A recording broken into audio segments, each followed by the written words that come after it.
ایک روایت کے مطابق زمزم کا پانی جب ارد گرد پھیلنے لگا تو اماں حضرت سلام اللہ علیہ نے آس پاس سے پتھر جمع کیے، ریت اور مٹی اکٹھی کر کے اس کے ارد گرد ایک حد بندی کر دی۔ آپ علیہ الصلوۃ والسلام نے ارشاد فرمایا، جس کا مفہوم یہ ہے کہ اگر اماں حضرت سلام اللہ علیہ زمزم کے پانی کے ارد گرد حد بندی نہ کرتی تو آج یہ کنواں نہیں بلکہ بہتا ہوا دریا ہوتا، مگر اس میں بھی کوئی اللہ تعالیٰ کی مصلحت ہوگی یقیناً۔ بہرحال ابراہیم علیہ الصلوۃ والسلام اماں حضرت سلام اللہ علیہ اور حضرت اسماعیل کو حجاز مقدس میں چھوڑ کر واپس اپنے وطن لوٹ گئے، جہاں پر انہوں نے اپنے فرائض نبوت کو سر انجام دینا تھا، اور یہ علاقہ شام، فلسطین اور عراق کا تھا۔ لیکن اس دوران آپ گاہے بگاہے تشریف لاتے رہے۔ ایک مرتبہ جب اللہ تعالیٰ نے آپ کو حکم دیا کہ اسماعیل علیہ السلام کو میری راہ میں قربان کرو، تب آپ تشریف لائے۔ پھر آپ تشریف لائے جس وقت اللہ تعالیٰ نے حکم دیا کہ میرے گھر کو تعمیر کرو۔ ابراہیم علیہ السلام نے کہا، یا الہ العالمین، میں تو نہیں جانتا کہ اس کا حدود اربع کیا ہے۔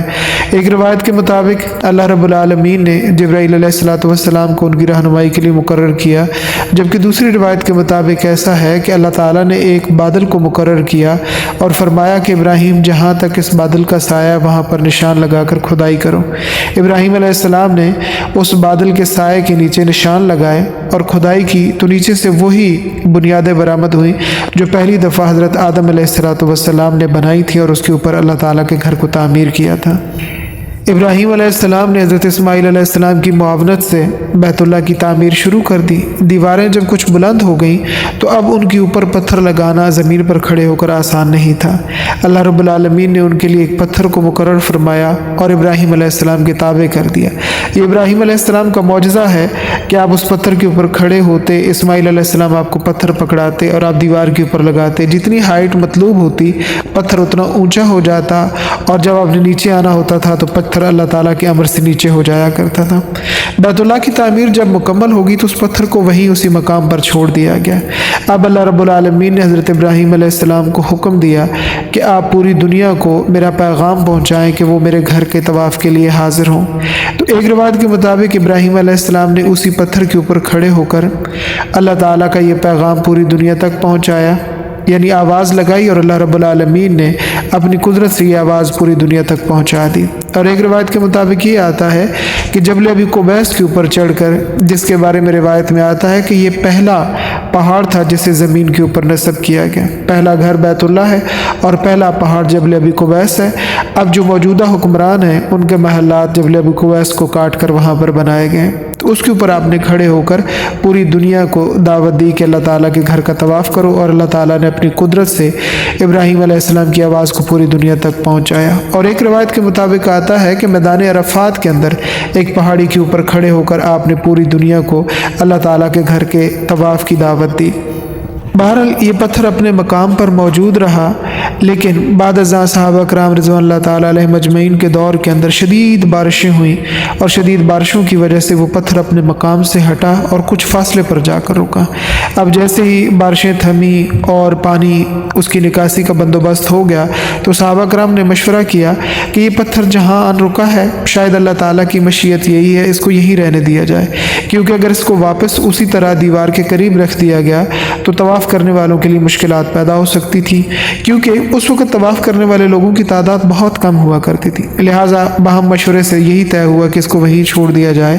اور اللہ تعالیٰ کی قدرت دیکھیں، یہ وہ مقام ہے جس مقام پر آ کر پتھر رکا۔ حضرت ابراہیم علیہ السلام جب تعمیر کر رہے تھے کعبۃ اللہ کو، تو جیسے ہی دیوار کچھ بلند ہوتی آپ علیہ السلام اسی مقام پر آ کر کھڑے ہوتے اور دیواروں کا لیول چیک کرتے کہ کیا دیواروں کے اندر کوئی عیب تو نہیں ہے، دیواریں ٹیڑھی تو نہیں ہیں۔ اسی مقام پر آ کر اللہ تعالیٰ کے امر سے یہ پتھر رکا، اور آج بھی اس کو اسی جگہ پر محفوظ کیا گیا ہے۔ اسی پتھر کے اوپر ابراہیم علیہ السلام کے قدمین مبارک ان کے نشان موجود ہیں۔ اماں حضرت سلام اللہ علیہ کا انتقال ہو گیا، ابراہیم علیہ السلام واپس اپنے وطن چلے گئے۔ حضرت اسماعیل علیہ السلام یہیں پر آباد تھے، ان کی شادی ہوگی، اور پھر ایک دفعہ روایات میں آتا ہے کہ حضرت ابراہیم علیہ السلام سفر کرتے ہیں، حجاز مقدس آتے ہیں، تو حضرت اسماعیل علیہ السلام گھر نہیں ہوتے، کسی حاجت سے گھر سے باہر ہوتے ہیں۔ آپ اس خاتون سے ملاقات کرتے ہیں جو حضرت اسماعیل علیہ السلام کی بیوی ہیں۔ اللہ ताला ने आपके ज़हन में ये बात डाली या आपने अपनी बसारत से इस बात को महसूस किया, उस खातून की गुफ्तगू से आपको ये अंदाज़ा हुआ, या जो भी है इसकी तफसीलात नहीं मिलती, मगर आपने उनको ये पैगाम दिया और ये भी तफसीलात नहीं मिलती कि आपने उनको अपना तारुफ़ करवाया कि मैं इस्माइल का बाबा हूँ या इस्माइल मेरा बेटा है, या वैसे ही उन्होंने ये पैगाम दे दिया कि आप ऐसे करना कि जिस वक्त इस्माइल आए उनसे कहना कि अपनी चौखट तब्दील कर लें। इस्माइल अलैहिस्सलाम जब वापस आए तो उनकी खातून ने उनको बतलाया, शायद आपको इस चीज़ का इल्म हो गया कि ये खातून इतनी कैपेबल नहीं है कि जिसके बतन से वो नस्ल चले जिसमें से मोहम्मद अरबी सल्लल्लाहु ताला अलैहि वसल्लम ने वजूद हासिल करना है। लिहाजा इस्माइल अलैहिस्सलाम को जब ये पैगाम पहुंचा तो उन्होंने फ़ौरी तौर पर उस खातून को तलाक दे दी। उसके बाद इस्माइल अलैहिस्सलाम की शादी बनु जुरहम कबीला जो वहाँ पर आकर आबाद हुआ था उसके सरदार मज़ाद इब्न अमर की बेटी के साथ हुई, और उसमें से हज़रत इस्माइल अलैहिस्सलाम के 12 बेटे हुए, जिसमें से 10 तो गैर मारूफ़ हैं मगर सीरत की कुतब के अंदर उनके नाम मिलते हैं, जबकि 2 ज़्यादा काबिल ज़िक्र पाए गए, जिनमें से एक नाबित और दूसरे कैदार थे। जनाब कैदार जो थे उन्हीं की नस्ल से आगे हुज़ूर अलैहिस्सलातु वस्सलाम को वजूद हासिल हुआ। अज़ीज़ान, यहूदी भी मुल्क शाम की तरफ रहने वाले थे और वहाँ से नकल मकानी करके यसरब की तरफ आए। इसी तरह शेख हिजाज़ी एक रवायत करते हैं कि मुल्क यमन का एक हाकिम रबिया इब्न नसर, उसको ख्वाब आया और उसने ख्वाब में देखा कि कुछ बड़े बदसिफ्त और बदकार लोग यमन के बादशाह बन गए हैं। लिहाजा इस खौफ की वजह से उसने अपने कबीले के साथ हिजरत की इराक़ की तरफ, और वहाँ एक मकाम है हेरा, वहाँ पर क़याम किया। वहाँ उसका बेटा पैदा हुआ जिसका नाम उसने सनान असद रखा, जिसका लक़ब तुब्बा था, और बाद ये बहुत बड़ा हाकिम साबित हुआ। इसने बहुत सारी जंगें लड़ी। इसी सिलसिले में ये मदीना मुनव्वरा भी आया जिसका नाम उस वक़्त यसरब था, और यहाँ पर उस वक़्त अहले किताब उलमा मौजूद थे। लिहाजा अपने एक बेटे को इसने यहाँ छोड़ा ताकि उनसे इस्तिफ़ादा हासिल करे, और बाद में ये वापस यमन की तरफ लौट गया। कुछ अरसे के बाद इससे पता चला कि इसके बेटे को कत्ल कर दिया गया है। इसने दोबारा से लश्कर तैयार किया और यसरब की तरफ चढ़ाई की। अहले यसरब के साथ इसकी ये लड़ाई अपनी तरह की अजीब ही लड़ाई थी कि दिन भर दोनों फरीकैन आपस में लड़ते और शाम को अहले यसरब उनके लिए खाना भिजवाते, और वाक़िफ़ ये इख्तियार करते थे कि ये लोग मेहमान हैं, बेशक हमारी उनके साथ लड़ाई है लेकिन ये यमन से चलकर यहाँ आए हैं, उनका खाना हमारे ज़िम्मे है, लिहाजा शाम को खाना भिजवाते। चंद दिनों के बाद 2 यहूदी उलमा उनके पास जाते हैं और उनसे जाके पूछते हैं कि आखिर क्या वजह है, तुम क्यों लड़ रहे हो? उसने कहा मेरा बेटा यहाँ था और उसे कत्ल कर दिया गया, मैं उसका बदला चाहता हूँ। उन्होंने कहा कि तुम अपने बेटे का बदला चाहते हो और बदले में तुमने कितनों को मार दिया, उनका बदला कौन देगा? उसने कहा मैं इस पूरे शहर को, पूरे यसरब को मिटा दूंगा। तो उन्हें कहा गया कि तुम इससे नहीं मिटा सकते। हादा महजर मोहम्मद रसूलुल्लाह सल्लल्लाहु ताला अलैहि वसल्लम, ये वो जगह है जहाँ रसूलुल्लाह सल्लल्लाहु ताला अलैहि वसल्लम जो आखिरी नबी हैं उन्होंने हिजरत करके आना है। अगर तुम ये सोच रहे हो कि तुम इसे मिटा दोगे तो ये मुमकिन नहीं है। हाँ, ये हो सकता है कि इसे मिटाते मिटाते तुम मिट जाओ। जब उसे ये बात पता चली तो अब वो अपने इरादे से बाज आया और उनसे कहने लगा कि आप लोग ऐसा करें, मेरे हमराह चलें ताकि मेरे वतन के अंदर भी आप अपने दीन की तबलीग करें और वहाँ के लोगों को भी तहज़ीब और तमद्दुन जो है वो सीखने का मौका मिले।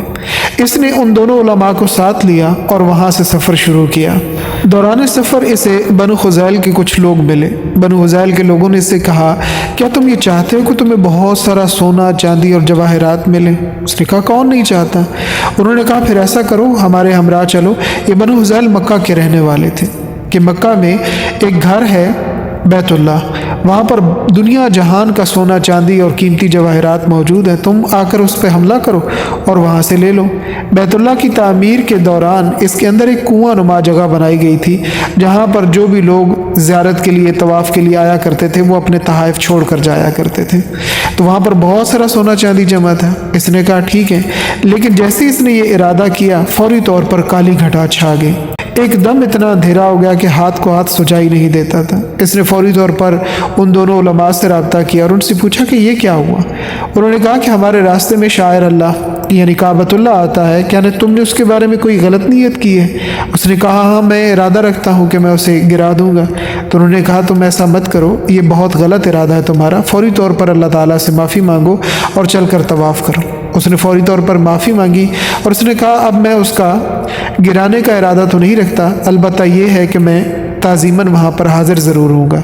رات جب یہ سویا تو اسے خواب میں نظر آیا کہ وہ بیت اللہ شریف کے اوپر غلاف چڑھا رہا ہے۔